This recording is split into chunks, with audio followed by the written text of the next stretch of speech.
चलिए शुरू करते हैं आज की क्लास।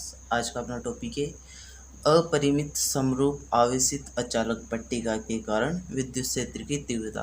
कल हमने देखा अनंत रेखीय तार के कारण विद्युत क्षेत्र की तीव्रता की गणना। आज अपने पास अचालक पट्टिका, उसके कारण हमें क्या है विद्युत क्षेत्र की तीव्रता की गणना करनी। तो देखते हैं, पहले हम देखते हैं दिशा। तो दिशा कैसे निकालेंगे। माना अनंत लंबाई की एक समान आवेशित अचालक पट्टिका है। अपने पास क्या है एक समान आवेशित अचालक पट्टिका है जिस पर प्लस सिग्मा पृष्ठीय आवेश घनत्व वितरित है। उस पर क्या है प्लस सिग्मा पृष्ठीय आवेश घनत्व वितरित है।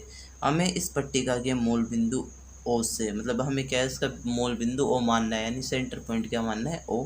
उससे आर दूरी पर बिंदु पी पर, आर दूरी पे क्या है बिंदु पी स्थित है, उस पर विद्युत क्षेत्र की तीव्रता व दिशा दोनों ज्ञात करनी है। क्या करनी है हमें, दिशा और तीव्रता दोनों ज्ञात करनी है। इसके लिए इस पट्टिका पर दो अल्पांश ds1 वेक्टर और ds2 वेक्टर की कल्पना करते हैं। हम क्या करते हैं, इस पर दो अल्पांशों की कल्पना करते हैं। पहला अल्पांश है ds1 वेक्टर, दूसरा अल्पांश है ds2 वेक्टर के, उन दोनों की कल्पना करते हैं जिनके कारण बिंदु P पर विद्युत क्षेत्र की तीव्रता dE1 वेक्टर और dE2 वेक्टर उत्पन्न होगी। ds1 वेक्टर के कारण तो क्या होगी dE1 वेक्टर और ds2 वेक्टर के कारण dE2 वेक्टर उत्पन्न होगी, जिसे क्या है चित्र में दर्शाया गया। अब चित्र देखते हैं। ABCD अपने पास एक अचालक पट्टी है जिस पर प्लस सिग्मा आवेश क्या है वितरित है, ठीक है। और इसकी लंबाई क्या है अपरिमित है। इसका क्षेत्रफल S माना इसका क्षेत्रफल कितना है S है।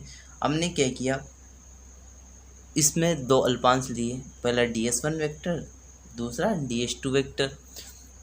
इन दोनों के बीच का जो पॉइंट था जिसे हम मूल बिंदु O माना, इससे हमें क्या है r दूरी पर, यानी यहाँ बिंदु P है जिस पर विद्युत क्षेत्र की तीव्रता और दिशा ज्ञात करनी है। तो हमने क्या किया, दो अल्पांश क्षेत्र माने, इनके कारण इस पर तीव्रता देखी। तो जो ds1 वेक्टर है उसके कारण हमें तीव्रता dE1 वेक्टर मिलेगी, जो ds2 है उसके कारण हमें dE2 वेक्टर मिलेगी। हमने क्या किया, dE1 वेक्टर और dE2 वेक्टर दोनों के क्या कर दिए, घटक कर दिए। तो हमें दो घटक, दोनों के दो दो घटक मिले। dE2 के कारण जो हमें घटक मिले वो मिला ऊपर की ओर मिला dE2 साइन थीटा। एक घटक हमें इस ओर मिला जो मिला dE2 कोस थीटा।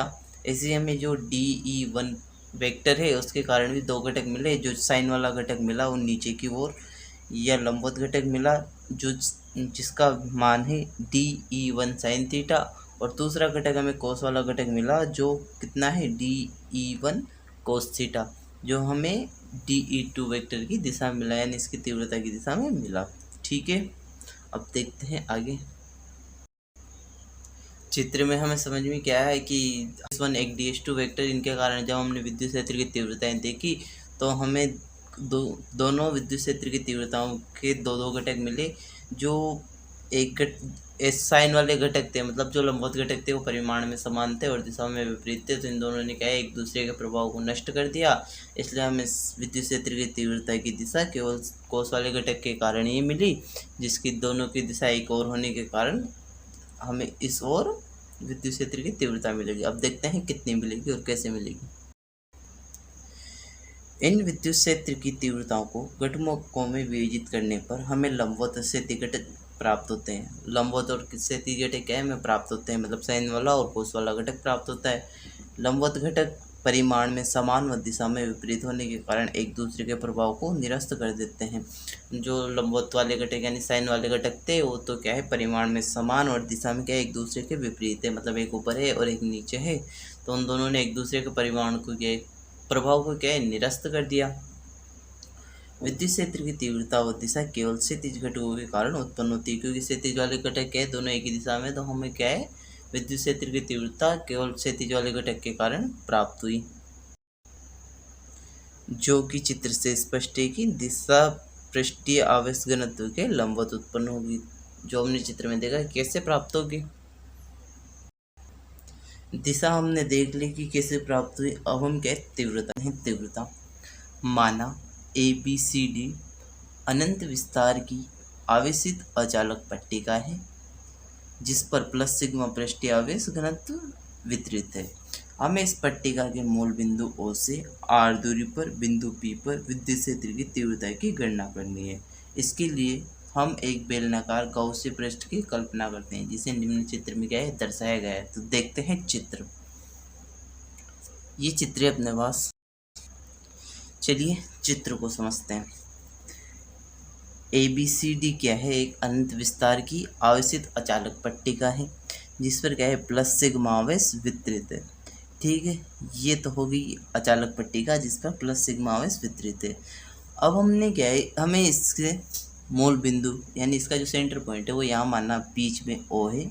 इससे r दूरी पर बिंदु P पर, यहाँ कोई बिंदु P है जिस पर हमें क्या है विद्युत क्षेत्र की तीव्रता ज्ञात करनी है। तो हमने क्या किया, एक गॉसियन पृष्ठ की कल्पना की।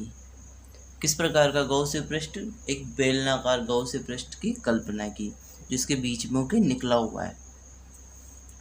ठीक है,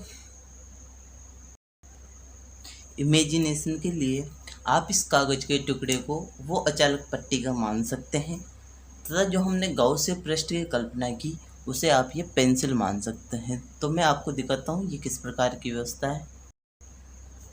हमने इस प्रकार इस पट्टिका से पेंसिल जैसे निकली हुई है वैसे एक गॉसियन पृष्ठ की कल्पना की है।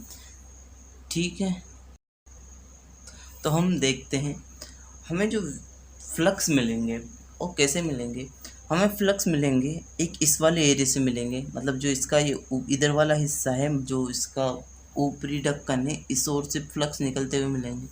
हमें फ्लक्स मिलेंगे इस वाली ओर से जो ये नीचे वाला ढक्कन है या बाहरी जो अपने पास आवरण है, मतलब जो इसका ये वाला मुंह है या पार्ट है उससे हमें इस ओर निकलते हुए फ्लक्स मिलेंगे। एक हमें जो इसका पृष्ठीय क्षेत्रफल है चारों ओर का उससे फ्लक्स निकलते हुए मिलेंगे। माना इस वाले एरिया का क्षेत्रफल S1 है तो हमने इस पर कोई एक अल्पांश ds1 वेक्टर मान लिया।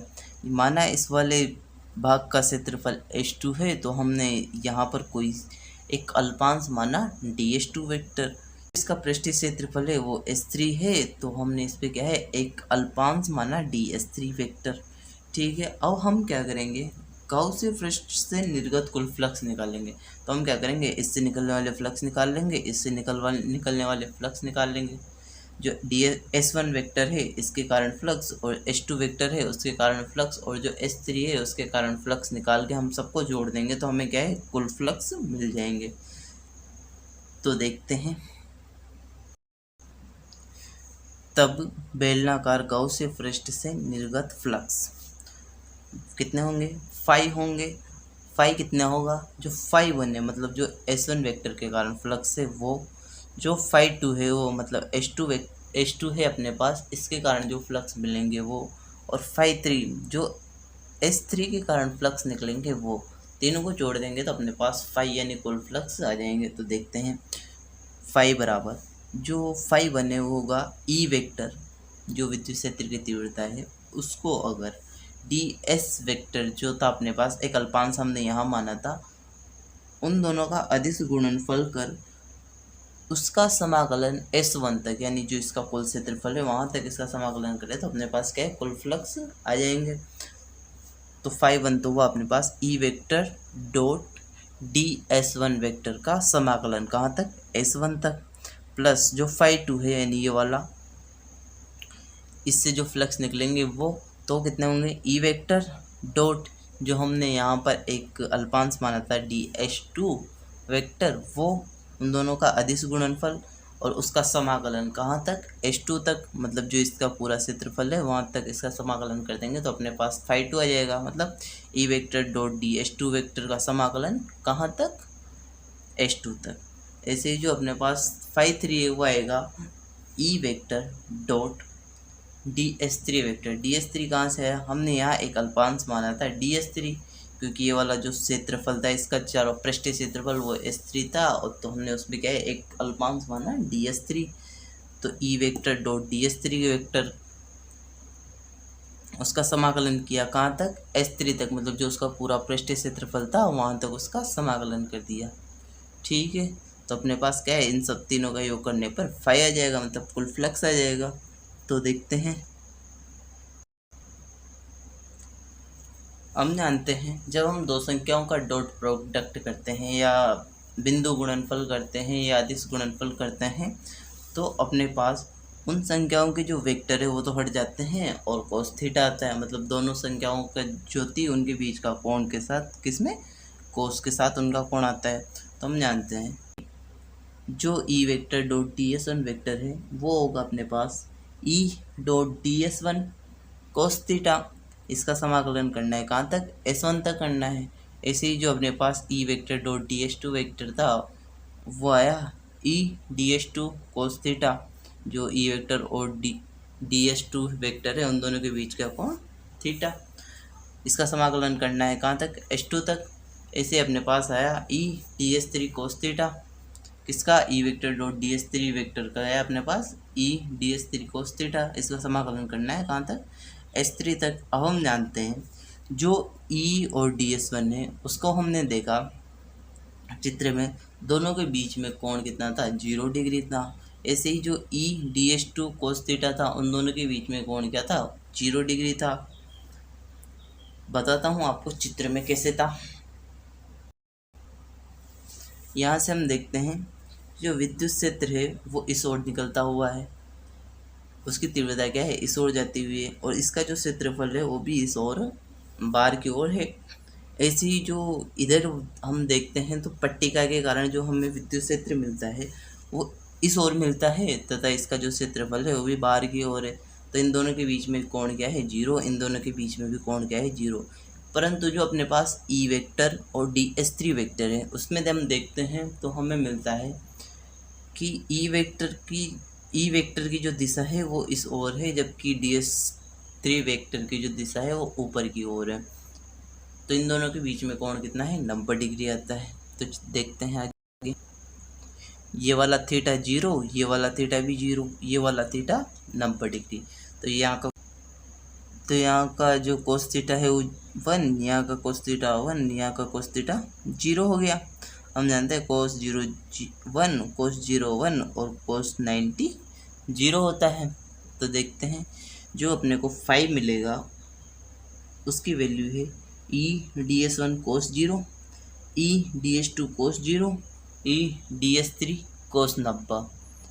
इसका समाकलन S1 तक, इसका S2 तक और इसका S3 तक। हम जानते हैं जो ये वाली वैल्यू है, चूँकि यहाँ पर कोस 90 है तो कोस 90 होता है 0। इसको जैसे ही 0 से गुणा करेंगे तो ये अपने पास कितना हो गया, 0।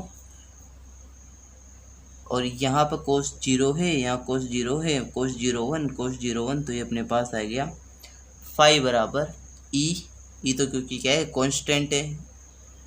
और DS1 का समाकलन कहाँ तक, S1 तक। इधर है ई तो बाहर ले लिया, समाकलन करना है किसका, DS2 को कहाँ तक करना है, S2 तक करना है। ठीक है। अब हम देखते हैं जो S1 का DS1 का समाकलन है S1 तक और जो DS2 का समाकलन है S2 तक, वो क्या होगा, S होगा। मतलब हमने जो बेलनाकार पृष्ठ लिया उसके दोनों हिस्से जो बाहरी हिस्से होते हैं, मतलब जो उसके दोनों ढक्कन होते हैं या हम यूँ माने उसके दोनों बाहरी किनारे होते हैं वो दोनों बराबर होते हैं। तो जो S1 है वो S2 के बराबर होगा। दोनों का समाकलन क्या है, S हो जाएगा। माना कितना है, S है।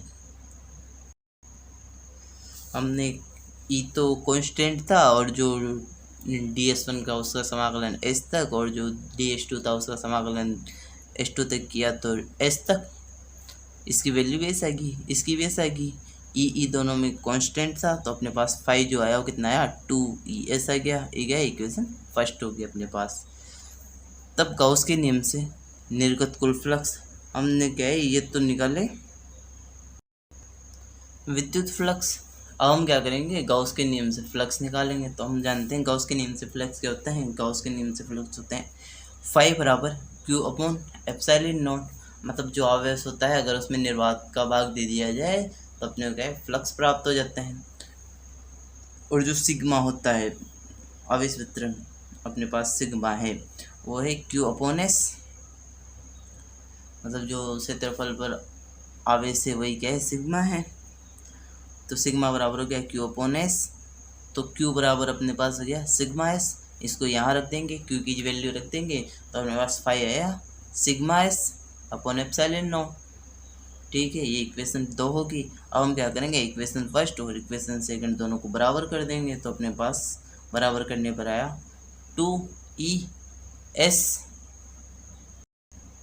हमने क्या किया, समीकरण 1 और समीकरण 2 को बराबर कर दिया। तो बराबर करने पर आया अपने पास ऊपर तो इक्वेशन फर्स्ट में समीकरण एस ई एफ जो 5 था, ऊपर तो इक्वेशन फर्स्ट में जो 5 का मान था वो था 2ES, और जो इक्वेशन सेकंड में 5 का मान है वो है sigma S upon epsilon not. जब दोनों को बराबर किया तो 2ES बराबर है sigma S upon epsilon not.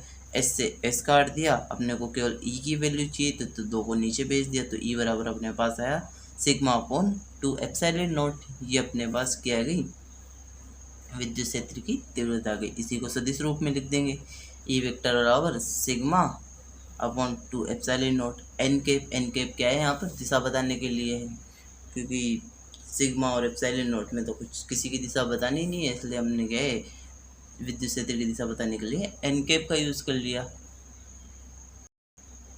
Graph देख लेते हैं। ग्राफ देखते हैं हम, जब हम ई और आर के बीच में ग्राफ देखते हैं तो हमें एक सीधी रेखा प्राप्त होती है जो दर्शाती है कि जब जैसे जैसे आर की वैल्यू बढ़ती है उसका ई पर कोई प्रभाव नहीं पड़ता, मतलब विद्युत क्षेत्र की तीव्रता पर कोई प्रभाव नहीं पड़ता। ऐसे ही हम जब ई और सिग्मा के बीच में ग्राफ देखते हैं तो हमें एक सीधी रेखा प्राप्त होती है जो हमें दिखाती है कि जैसे जैसे सिग्मा की वैल्यू बढ़ती है वैसे वैसे ई की वैल्यू है बढ़ती जाती है, मतलब जैसे जैसे आवेश घनत्व तो बढ़ता है वैसे वैसे क्या है विद्युत क्षेत्र की तीव्रता भी बढ़ते हैं। चलिए आज की क्लास यहीं समाप्त करते हैं, मिलते हैं नेक्स्ट क्लास में।